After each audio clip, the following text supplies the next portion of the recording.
मसीह खुदावन में आज सुबह आप सब पर सलामती हो। मैं पास्टर सुहेल जॉन एक बार फिर मॉर्निंग डिवोशन के साथ आपकी खिदमत में हाजिर हूँ। मुकद्दस लूका की अंजील और उसका 17वां बाब और उसकी 5वीं आयत मुकद्दसा से खुदा के कलाम को लेंगे। और आज सुबह का हमारा टॉपिक है रसूलों की दरख्वास्त। मेरे अजीजों, यहाँ पर रसूल खुदावन यीशु मसीह के हजूर एक दरख्वास्त रखते हैं, और वह दरख्वास्त क्या है? हमारे ईमान को बढ़ा दे।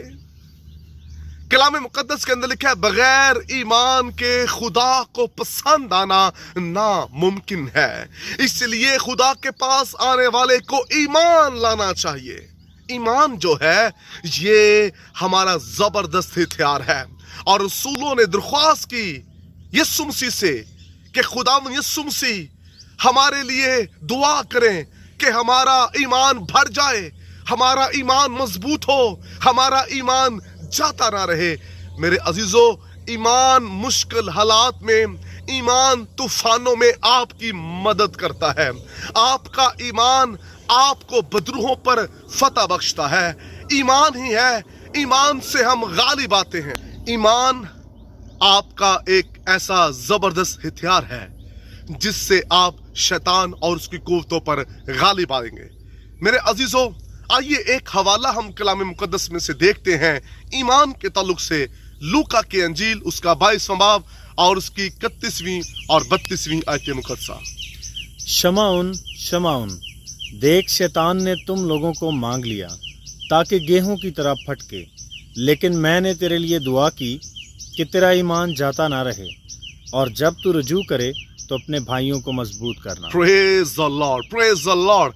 कलाम मुकद्दस के अंदर लिखा है, खुदावंद यीशु मसीह ने कहा, शैतान ने शमौन पतरस तुझे मांग लिया ताकि तुम लोगों को वो गेहूं की तरह फटके, लेकिन मैंने तुम्हारे लिए दुआ की है ताकि तुम्हारा ईमान जाता ना रहे। अक्सर लोग जो अपने ईमान पर कायम नहीं रहते और जो ये दरख्वास्त नहीं रखते खुदावंद यीशु मसीह के हजूर, रसूलों की तरह हमारे ईमान को बढ़ा। जब अबलीस उन्हें गेहूं की तरह फटक रहा होता है, जब तूफान, जब मुश्किलें, जब बीमारियां, जब मुसीबतें उनकी जिंदगी में आती हैं, तो वो उसमें बर्बाद हो जाते हैं। और अगर आपके लिए यीशु मसीह ने दरख्वास्त की है कि इनका ईमान ना जाता रहे, तो अबलीस चाहे जितने मर्जी बड़े तूफान, मुश्किलें, मुसीबतें हमारी जिंदगी में भेजता रहे, हम गालिब आएंगे। कभी हलाक नहीं होंगे, कभी बर्बाद नहीं होंगे, क्योंकि हमारा शिफायत करने वाला जिंदा है। कलाम मुकद्दस के अंदर लिखा है, खुदावंद यीशु मसीह बाप के दाहिने बैठा हमारे लिए शिफायत करता है। जब हम ईमान में कमजोर होते हैं तो खुदावंद यीशु दरख्वास्त करता है बाप से, हमारा ईमान मजबूत हो जाता है। हालेलुया।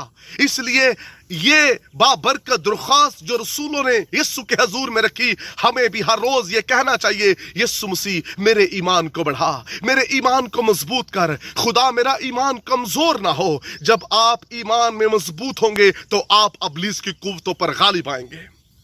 आप अपनी फिक्रों पर, मुश्किलों पर, आप बीमारियों पर गालिब आएंगे, क्योंकि ईमानदार लोग खुदा को पसंद है। इसलिए ईमान रखिए, ईमान को बढ़ने दीजिए। आपके ईमान का लेवल हर रोज बढ़ना चाहिए, यहां तक हमारा ईमान कामिल हो कि पहाड़ों को हुक्म दें और वो मैदान हो जाएं। यहां तक हमारा ईमान होना चाहिए। और देखिए, जिन लोगों का ईमान मजबूत था वो गालिब आए, उन्होंने फतह हासिल की। बाइबल मुकद्दस के अंदर बेशुमार आपको ऐसे किरदार मिलेंगे जिनका ईमान बाइसे बरकत था, जिनका ईमान मुश्किलों मुसीबतों में भी जबरदस्त था और वो गालिब आए। आइए आज सुबह आप भी कहें, यीशु मेरे ईमान को बढ़ा। आपका ईमान दिन ब दिन बढ़ता जाना चाहिए। ऐसा ईमान जो ईमान इब्राहिम के अंदर था, एक बड़ी कौम उसके वसीला से पैदा हुई, वही ईमान हमें अपने अंदर रखने की जरूरत है। और उस ईमान के लिए रसूलों की तरह दरख्वास्त करें, खुदावंद हमारे ईमान को बढ़ा। कम इत्कादी जाती रहे। जब कम इत्कादी होगी हम गालिब नहीं आएंगे। एक जगह पर शागिर्द बदरू को नहीं निकाल सके मिर्गी की, اور اس کا سبب کیا تھا؟ کم اعتقادی، ایمان کا کمزور ہونا.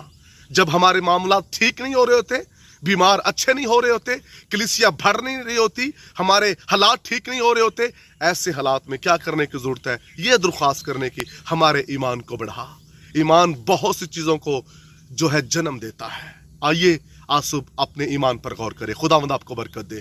بزرگ آسمانی باپ، دعا گو ہوں کلام سننے والوں کا ایمان بڑھ جائے، ان کا ایمان مضبوط ہو، تاکہ خداوند جب ابلیس ان کی زندگیوں میں داخل ہو، جب ابلیس ان کی زندگیوں میں دکھ بھیجنا چاہے، تو خداوند یہ مضبوط اور قائم رہیں اور تیرا نام جلال پائے اور یہ ابلیس پر غالب آئے.